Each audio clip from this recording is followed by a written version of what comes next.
Halo Kak Irex. Halo Pak Is. Halo Kak. Baik Kak. Assalamualaikum warahmatullahi wabarakatuh Pak Is. Waalaikumsalam.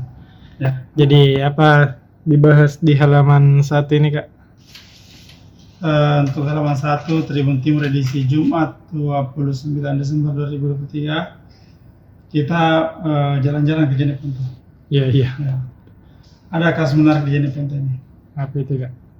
Sebenarnya bukan kasus tapi ya apa istilahnya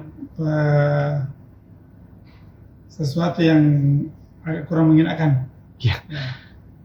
Jadi kemarin itu waktu hari Kamis 28 Desember 2023 Iya. itu ada pelantikan 9 kepala desa di Jeneponto. Itu dihadiri oleh Bupati Jeneponto Pak Ihsan Iskandar. Iya. Nah, ketika pelantikan berlangsung, banyak yang bertanya-tanya, kemana wakil bupati? Iya. Ya. Nah, ketidakhadiran ketua DPD Nasdem Jeneponto ini menimbulkan tanda tanya. Ada yang berspekulasi bahwa terjadi keretakan hubungan antara Bupati Jeneponto dengan Wakilnya. wakil bupati. Iya. Apalagi ini wakil bupati katanya mau maju di pilkada Jeneponto nanti 2024 nanti. Nah, ini berlangsung 3 hari sebelum masa jabatan keduanya berakhir. Jadi tanggal 31 Desember nanti masa jabatan Bupati Jeneponto dan Wakil Bupati Jeneponto akan berakhir. Iya. Dia akan digantikan oleh PJ Bupati. Nah, setelah ditelusuri kami dari Tribun Timur mengecek mana Wakil Bupati, kenapa tidak hadir di acara resmi ini. Iya. Setelah dihubungi ternyata ada jawabannya. Apa Kak? Maaf dek, saya baru bangun tidur. Nah, ini kan sebenarnya jawaban yang agak aneh menurut kami karena sekelas wakil bupati baru bangun tidur, terlambat bangun di hari kerja. Pada acaranya kan jam 10. Iya. Nah, ketika dihubungi dibilang saya telat bangun.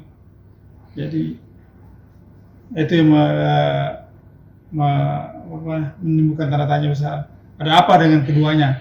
Kenapa wakil bupati tidak mau menghadiri acara yang resmi seperti ini?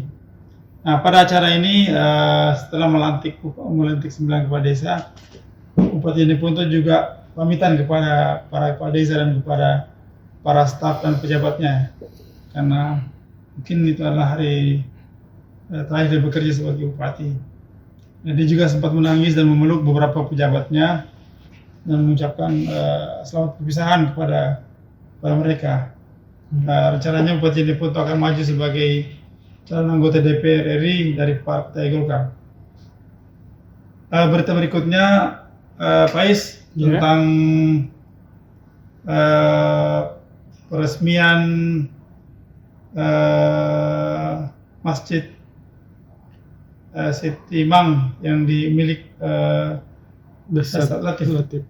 Itu tadi diresmikan oleh Bapak Yusuf Kalla, mantan Wakil Presiden RI. Ada yang menarik dari ungkapan dari Pak Yusuf Kalla ini, yang menarik dan menggelitik. Pak Yusuf Kalla bilang begini,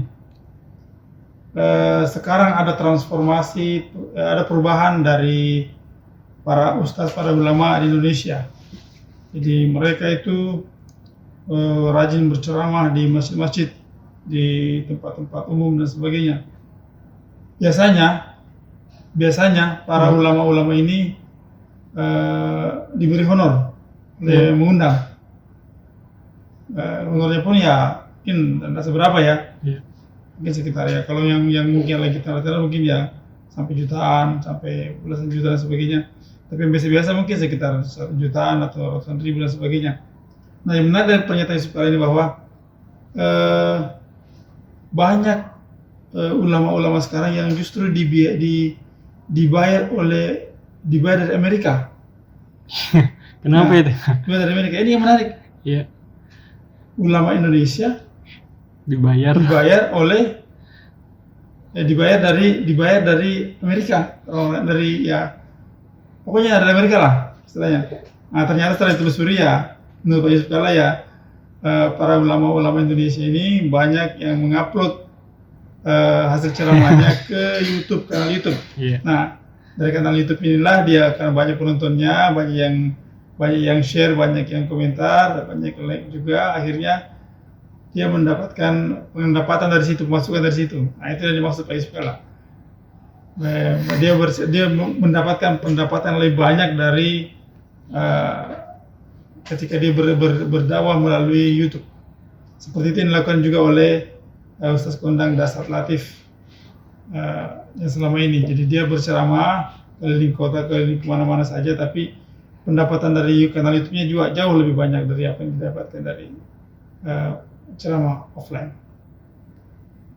Itu saja mungkin Pak Yus. Untuk lebih detailnya silakan baca Tribun Timur edisi Jumat 29 Desember 2023. Assalamualaikum warahmatullahi wabarakatuh. Waalaikumsalam. Terima kasih Kak. Sama-sama.